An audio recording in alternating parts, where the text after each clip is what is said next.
हिंदू पंचांगानुसार ज्येष्ठ महिन्यातील पौर्णिमा तिथीला वटसावित्री पौर्णिमा साजरी केली जाते। या दिवशी सावित्रीने तिचा पती सत्यवान याचे प्राण यमाकडून परत मिळवले होते, त्यामुळे सौभाग्यवती स्त्रिया या दिवशी वडाचं पूजन करतात आणि व्रत सुद्धा केलं जातं। यंदा 2025 मध्ये वटपौर्णिमा 10 जून मंगळवारी आलेली आहे। वटपौर्णिमा ही तिथी सकाळी 11:35 10 तारखेला सुरू होत आहे आणि 11 तारखेला दुपारी 1:13 संपत आहे। नमस्कार सर्वांना, मी प्रांजली। या व्हिडिओमध्ये मी तुमच्यासोबत घरच्या घरी किंवा बाहेर वडाच्या झाडाजवळ जाऊन वडाची पूजा अतिशय साध्या सोप्या पद्धतीने कशी करावी, यासाठी काय साहित्य लागणार आहे, वटसावित्रीचा उपवास कसा करायचा असतो, या उपवासाला काय खायचं असतं, हा उपवास कधी सोडावा, याचबरोबर गर्भवती महिलांनी उपवास करावा का किंवा वडाचं पूजन कसं करावं, या व्यतिरिक्त अजून तुमच्या सगळ्या प्रश्नांची उत्तरं मिळून जातील। जसं की मासिक पाळी संदर्भातील किंवा मासिक पाळीचा 4था दिवस असेल तर 2 वेळा डोक्यावरून नाहू करून पूजा करावी का, किंवा सुतक आलेलं असेल, घरामध्ये कोणी बाळंतीण झालेलं असेल तर अशा सगळ्या प्रश्नांची उत्तरं तुम्हाला मिळून जातील। वटपौर्णिमेच्या दिवशी सकाळी लवकर उठायचं आहे आणि सर्वात अगोदर स्नान करून उगवत्या सूर्याला अर्घ्य द्यायचं आहे। सूर्याला अर्घ्य देऊन झाल्यानंतर आपला दरवाजा स्वच्छ करून घेऊन दारामध्ये एक छोटीशी का होईना तुम्हाला रांगोळी काढायची आहे।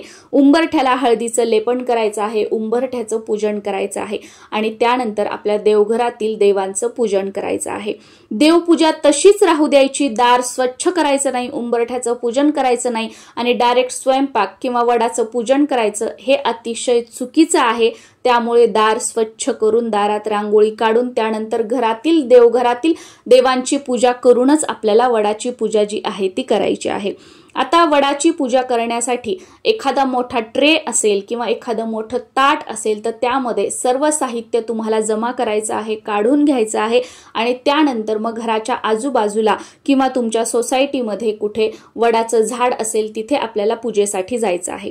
सुरुवातीला बाहेर जाऊन पूजा कशी करायची हे सांगते आणि त्यानंतर मग घरात पूजा कशी करायची हे सुद्धा तुमच्यासोबत शेअर करत आहे। त्या अगोदर जी काही प्रश्न बऱ्याच जणांना पडलेली आहेत त्याचं उत्तर बघूया। वटसावित्रीचा उपवास कसा करावा? वटसावित्रीचा उपवास हा वेगवेगळ्या भागामध्ये, वेगवेगळ्या शहरामध्ये वेगवेगळ्या पद्धतीने करण्याची पद्धत आहे। तर तुमच्या भागात, तुमच्या शहरात कशा पद्धतीने वटसावित्रीचा उपवास केला जातो याची माहिती तुम्ही काढा आणि त्यानुसार प्रथम तुम्ही उपवास करण्याचा प्रयत्न करा। आणि जर तुम्हाला माहिती मिळालीच नाही तर मग तुम्ही व्हिडिओमध्ये जे ऐकताय किंवा तुम्हाला अजून कोणी काय सांगतंय त्यानुसार तुम्ही उपवास करू शकता, कारण आपल्या घराण्यातील किंवा आपल्या एरियातील ज्या रूढी परंपरा आहेत त्या पाळणं आणि त्यानुसारच सणवार किंवा व्रतवैकल्य साजरं करणं हे आपलं प्रथम कर्तव्य असतं। तर बघा, माझ्या माहितीनुसार वटसावित्रीचा उपवास करण्याच्या 3 पद्धती आहेत। त्यातील पहिली पद्धत जी आमच्या भागामध्ये केलं जातं ते म्हणजे वडाची पूजा करेपर्यंत उपवास धरला जातो। या वेळेमध्ये वडाची पूजा करेपर्यंत तुम्ही चहा घेऊ शकता, दूध, कॉफी घेऊ शकता, एखादं फळ किंवा ज्यूस घेऊ शकता, पण फराळाचे कोणतेही पदार्थ खाल्ले जात नाहीत किंवा अजून काही खाल्लं जात नाही। डायरेक्ट वडाचं पूजन झाल्यानंतर जो काही आपण पूर्णावरणाचा स्वयंपाक केलेला आहे तो जेवण करून हा उपवास जो आहे तो सोडला जातो। पण आजकाल बघा, बऱ्याच जणांना औषध गोळ्या आहेत, सकाळच्या गोळ्या, दुपारच्या गोळ्या, असं काही डॉक्टरांनी रिस्ट्रिक्शन सांगितलेले असतात। तर त्यामुळे आजकाल बरेच जण फराळाचे पदार्थ जे आहेत तर ते खाऊ लागलेले आहेत, जसं की साबुदाणा असेल, भगर असेल किंवा अजून कोणती फराळाचे पदार्थ आहेत ते खात आहेत आणि गोळ्या वगैरे घेऊन मग वडाचं पूजन झाल्यानंतर जो काही स्वयंपाक बनवलेला आहे तो खाऊन हा उपवास सोडतात। तर तुमच्या याच्यानुसार तुम्ही करू शकता। दुसरी पद्धत म्हणजे काय की दिवसभर उपवास केला जातो। दिवसभर उपवासाचे फराळाचे पदार्थ खाल्ले जातात, चहा, दूध, कॉफी, फळं घेतली जातात आणि रात्री चंद्र उदय झाल्यानंतर उपवास सोडला जातो। बऱ्याच भागामध्ये यानुसार केलं जातं। या व्यतिरिक्त बऱ्याच भागामध्ये अगदी 24 तासाचा उपवास धरला जातो, म्हणजे हा वटसावित्रीचा संपूर्ण दिवस रात्र उपवास धरला जातो। फराळाचे पदार्थ खाल्ले जातात आणि दुसऱ्या दिवशी, वटपौर्णिमेच्या दुसऱ्या दिवशी हा जो उपवास आहे तो सोडला जातो यानुसार, किंवा बऱ्याच जणांकडे तर या दिवशी फक्त पाण्यावर हे व्रत केलं जातं आणि दुसऱ्या दिवशी जेवण करून हा जो उपवास आहे तो सोडला जातो. तर तुमच्या याच्यानुसार तुम्ही हा उपवास करू शकता. दुसरा प्रश्न म्हणजे जर तुम्हाला मासिक पाळीचा पहिला, दुसरा, तिसरा, चौथा, पाचवा, सहावा यापैकी कोणता महिना सुरू असेल, डॉक्टरांनी तुम्हाला कोणतेही रिस्ट्रिक्शन सांगितलेले नाहीयेत, तुम्हाला डॉक्टरांनी बेड रेस्ट सांगितलेली नाहीये, सर्व तुम्ही हेल्दी आहात, तुम्हाला कोणतेही बंधन डॉक्टरांनी घातलेले नाहीयेत, तर मग अशा वेळेला तुम्ही वटसावित्रीचा उपवास पण करू शकता आणि वडाची पूजा पण तुम्ही करू शकता. घरच्या घरी करा किंवा वडाच्या झाडाजवळ जाऊन तुम्ही करा, ते तुमच्यावर आहे, पण तुम्ही करू शकता. पण डॉक्टरांनी तुम्हाला बेड रेस्ट सांगितलेली आहे, उपवास करू नका असं सांगितलेलं आहे, काही कॉम्प्लिकेशन सांगितलेले आहेत, तर मग तुम्ही यावर्षी वडाची पूजा करू नका आणि वटसावित्रीचा उपवास सुद्धा करू नका. 1 वर्ष गॅप घेऊ शकतो, काही हरकत नाही. तब्येतीची काळजी घ्या आणि पुढच्या वर्षी मग तुम्ही वडाची पूजा आणि उपवास जो आहे तो तुम्ही करू शकता. मासिक पाळीचा चौथा दिवस आहे, मग 2 वेळा डोक्यावरून पाणी घेऊन नंतर वडाची पूजा केली तर चालते का? तर बघा, भलेही तुम्ही 2 वेळा काय 10 वेळा जरी डोक्यावरून पाणी घेतलं आणि जर चौथ्या दिवशी तुम्हाला फ्लो सुरू असेल, ब्लिडिंग सुरू असेल, तर तुम्ही पूजा नाही करू शकत.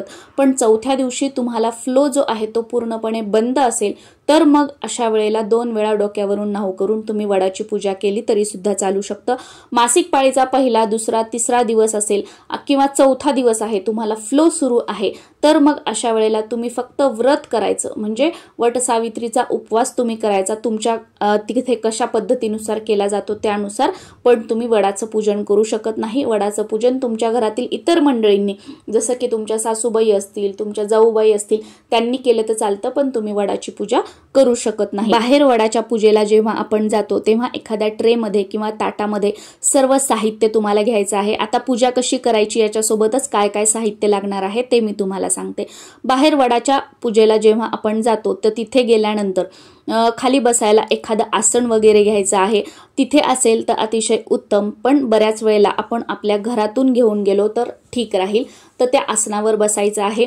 जो काही आपण दिवा घेऊन गेलेलो आहोत तो दिवा सुरुवातीला लावून घ्यायचा, कारण अग्निदेवतेच्या साक्षीने ज्या काही आपण गोष्टी करत असतो तर त्याचं पूर्ण पुण्यफळ जे आहे ते आपल्याला मिळत असतं आणि देवी देवता त्याचा स्वीकार करतात, अग्निदेवतेच्या साक्षीने जे काही आपण कार्य केलेलं आहे त्याचा. म्हणून दिवा लावून घ्यायचा. त्यानंतर 2 विड्याची पानं आपल्याला ठेवायची आहेत. त्यावर थोडेसे गहू किंवा तांदूळ जे काही तुम्ही सोबत घेऊन गेलेले आहात तर ते थोडंसं ठेवायचं आणि त्यावर एक सुपारी ठेवायची आहे. ही सुपारी म्हणजे गणपती बाप्पा स्वरूप यांचं आपण सुरुवातीला पूजन करून घ्यायचं, हळद कुंकू अर्पण करून घ्यायचं. त्यानंतर फुलं अर्पण करून घ्यायची आणि आंब्याचा किंवा तुम्ही साखर वगैरे सोबत जी आपण नेलेली आहे त्याचा नैवेद्य दाखवून नमस्कार करून त्यानंतर आपल्याला वडाचं पूजन करायचं आहे. वडाचं पूजन करण्यासाठी सुरुवातीला थोडंसं पाणी त्या वडाच्या झाडाच्या बुंद्याशी अर्पण करायचं, त्यानंतर थोडंसं दूध अर्पण करायचं आणि परत थोडंसं स्वच्छ पाणी अर्पण करायचं. त्यानंतर वडाच्या झाडाला हळद कुंकू लावून घ्यायचं आहे. त्यानंतर तुम्ही हार आणलेला असेल तर तो घालून घ्यायचा किंवा जी काही तुम्ही फुलं आणलेली असतील तर ती फुलं अर्पण करून घ्यायची आहेत. आणि त्यानंतर मग आपल्याला जो काही आपण धागा आणलेला आहे तो धागा जो आहे तो 7 वेळेला वडाच्या झाडाला आपल्याला गुंडाळून घ्यायचा आहे. पांढरा सुती धागा असतो तो 7 वेळेला क्लॉकवाईज आपल्याला प्रदक्षिणा घालत ओढून घ्यायचा आहे. आणि या धाग्याला शेवटी गाठ बांधायची नाही.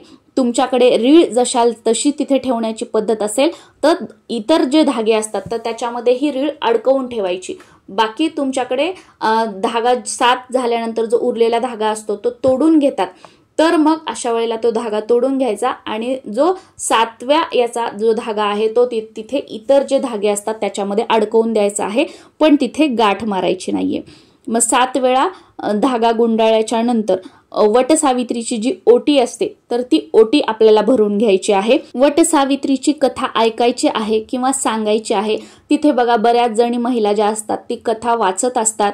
कोणी तिथे वाचत असेल तर तुम्ही तिथे बसून ऐकली तरी सुद्धा चालते किंवा तुम्ही वाचन करा, इतर महिलांनी ती ऐकली तरी सुद्धा चालते. कथा तिथे वडाच्या झाडाखालीच वाचन करायची आहे किंवा ऐकायची आहे. त्यानंतर वडाची आरती करून मग आपल्याला आपलं आसन सोडायचं आहे किंवा तिथली पूजा वगैरे आपली पूर्ण झाली असं आपल्याला समजायचं आहे। वडाची आरती जी आहे ती तुम्हाला यूट्यूबवरती मिळून जाईल किंवा गुगलवरती सुद्धा मिळून जाईल। आरती झाल्यानंतर तिथे 5 महिलांची तुम्ही ओटी भरू शकता किंवा तिथे 5 महिलांच्या ओटीमध्ये थोडेसे गहू आणि 1 आंबा असं आपल्याला द्यायचं आहे। आपण 5 महिलांना द्यायचं, त्या 5 महिला आपल्याला सेम याच पद्धतीने गहू आणि आंबा आपल्या ओटीमध्ये देत असतात। तर या दोन्हीपैकी तुमच्याकडे जे करण्याची पद्धत आहे ते करू शकता किंवा या दोन्ही पद्धती तुमच्याकडे नसतील तर तिथे आहेत त्या महिलांना किंवा तुमच्या ओळखीच्या महिलांना किंवा कमीत कमी 5 महिलांना तुम्हाला हळद कुंकू जे आहे ते लावायचं आहे आणि त्यानंतर मग आपण आपल्या घरी येऊ शकतो। आणि त्यानंतर घरी आल्यानंतर बऱ्याच जणांच्या घरी बघा या दिवशी पतीचं औक्षण करण्याची पद्धत आहे। मग घरी आल्यानंतर मिस्टरांना औक्षण करायचं आणि त्यानंतर पूर्णावरणाचा जो काही आपण स्वयंपाक बनवलेला आहे तर तो खाऊन आपल्याला उपवास सोडायचा असतो, जर तुमच्याकडे पूजा करेपर्यंतच उपवास करण्याची पद्धत असेल तर। बाकी तुमच्याकडे जेव्हा उपवास सोडला जातो त्याच्यानुसार तुम्ही उपवास जो आहे तो सोडू शकता। आता घरच्या घरी पूजा करायची असेल तर घराच्या आजूबाजूला कुठे नर्सरी असेल तर वटपौर्णिमेच्या अगोदरच एक वडाचं झाड तुम्ही खरेदी करून आणू शकता आणि त्याचं पूजन वटसावित्रीच्या दिवशी तुम्ही करू शकता। बरेच जण काय करतात की वडाच्या झाडाची फांदी तोडून आणतात आणि घरी ते एखाद्या कुंडीमध्ये लावून त्याचं पूजन करतात, पण हे पूर्णपणे चुकीचं आहे। कारण मी सुरुवातीला सांगितलं त्याप्रमाणे हे व्रत जे आहे ते आपण आपल्या पतीच्या दीर्घ आयुष्यासाठी करतो आणि तुम्ही जर ज्या फांदीमध्ये जीवच नाहीये, प्राणच नाहीये, त्या झाडापासून त्याची फांदी तोडून त्याचं तुम्ही पूजन करताय, अशा निर्जीव याचं ज्याच्यामध्ये प्राणच नाहीयेत त्याचं, तर याचा काहीही फायदा होणार नाही। मग यापेक्षा तुम्ही काय करू शकता की पूजा साहित्याच्या दुकानामध्ये वटपौर्णिमेचा कागद मिळतो, तर तो कागद आणून त्याचं तुम्ही पूजन केलं तर चालेल किंवा तुम्ही गुगलवर वडाच्या झाडाचं एखादं चित्र हे करून त्याची प्रिंट तुम्ही काढून घेऊ शकता। त्या प्रिंटची वडाच्या झाडाच्या प्रिंटची तुम्ही पूजा केली तरी सुद्धा एक वेळ चालेल, पण वडाच्या झाडाची फांदी तोडून त्याचं पूजन करणं जे आहे ते पूर्णपणे चुकीचं आहे। आणि बऱ्याच वेळेला बघा बोन्साई वडाचं झाड सुद्धा मिळतं, म्हणजे ज्याची वाढ खुंटवलेली असते। आपण आपल्या पतीच्या दीर्घ आयुष्यासाठी हे व्रत करतो आणि वाढ खुंटवलेल्या वडाचं पूजन करतो, तर हे पूर्णपणे चुकीचं आहे, तर हेही तुम्ही करू नका। खरं तर बघा वडाचं पूजन हे ज्या वडाच्या झाडाला पारंब्या आलेल्या असतात त्या वडाचं पूजन करायचं असतं। जे वडाचं झाड 8 वर्षापेक्षा मोठं आहे, खरं तर अशाच झाडाची वटपौर्णिमेच्या दिवशी पूजा करावी, पण हे शक्य नसेल तर किमान नर्सरीमधून एखादं वडाचं झाड आणून त्याचं पूजन करायचं आहे। आणि मग दुसऱ्या दिवशी किंवा तुम्हाला जेव्हा शक्य असेल तेव्हा तुमच्या घराच्या आजूबाजूला एखादं मंदिर असेल तर त्या मंदिराच्या परिसरामध्ये एखादं आश्रम असेल किंवा आजूबाजूला एखादं शेत असेल तर त्या शेतामध्ये तुम्हाला ते लावून द्यायचं आहे। ते झाड जसं जसं मोठं होईल तसं तसं आपली प्रगती होते, आपल्या पतीचं आयुष्य वाढतं, असा त्यामागील भाव आहे। तर तुम्ही हे करू शकता। बाकी नाही तर तुम्ही रस्त्याच्या कडेला लावा, एखाद्या मोकळ्या जागी लावा, तुमच्या हातून वृक्षारोपण पण होईल आणि ते जसं जसं मोठं होईल तसं तसं तुमच्या पतीला दीर्घायुष्य सुद्धा मिळेल, हा त्यामागील भाव सुद्धा। मग हे केलं तर अतिशय उत्तम राहील। घरच्या घरी पूजा करण्यासाठी जी काही कुंडी असेल झाडाची तर एक पाट घ्यायचा, त्यावरती कुंडी ठेवायची, पाटाच्या आजूबाजूला रांगोळी काढून घ्यायची आहे। सेम सुरुवातीला दिवा लावून घ्यायचा, आपण बसण्यासाठी आसन घ्यायचं आहे। सुरुवातीला त्या झाडाला पाणी अर्पण करून घ्यायचं, त्यानंतर चमचाभर दूध अर्पण करायचं, परत स्वच्छ पाणी अर्पण करायचं, हळद कुंकू लावून घ्यायचं आहे, त्यानंतर फुलं किंवा जो काही हार असेल तो अर्पण करून घ्यायचा, वस्त्रमाळ अर्पण करून घ्यायची आहे आणि त्यानंतर जो आपण धागा घेतलेला आहे तो 7 वेळा आपल्याला गुंडाळून घ्यायचा आहे प्रदक्षिणा मारत मारत। आणि त्यानंतर मग आंब्याचा नैवेद्य दाखवायचा आहे, वटसावित्रीची ओटी भरायची आहे आणि मग तुमच्या घरामध्ये तुमच्या सासूबाई जाऊबाई वगैरे असतील तर आपण एकमेकींना हळदी कुंकू लावून घ्यायचं आहे। सेम जसं आपण बाहेर एकमेकींची ओटी भरतो तर तशी ओटी भरून घ्यायची आहे किंवा एकमेकींच्या ओटीमध्ये आंबा आणि त्यासोबत गहू तुम्हाला द्यायचे आहेत। आणि यानंतर मग तुम्ही कथा ऐकायची आहे घरामध्ये, इतर कोणी वाचत असेल तर, किंवा तुम्ही स्वतः कथा जी आहे ती वाचायची आहे। त्यानंतर वट सावित्रीची आरती करून तुम्हाला आपलं आसन जे आहे ते सोडायचं आहे। तर या पद्धतीने घरच्या घरी आपण पूजन करू शकतो। आणि जेव्हा आपण घरी पूजन करतोय तर त्यावेळेला आंब्याचा पूजा करताना नैवेद्य तर दाखवायचाच आहे, पण नंतर तुम्ही जो काही पूर्णावरणाचा स्वयंपाक केलेला असेल तर त्याचा नैवेद्य दाखवला तरी सुद्धा चालतो। तर अशा प्रकारे घरच्या घरी आणि बाहेर जाऊन तुम्ही वडाचं पूजन कसं करू शकता हे मी तुमच्यासोबत शेअर केलं. याचबरोबर अजून बरीचशी माहिती, तुमच्या बऱ्याच प्रश्नांची उत्तरं सुद्धा या व्हिडिओमध्ये मी तुमच्यासोबत शेअर केलेली आहेत. नमस्कार.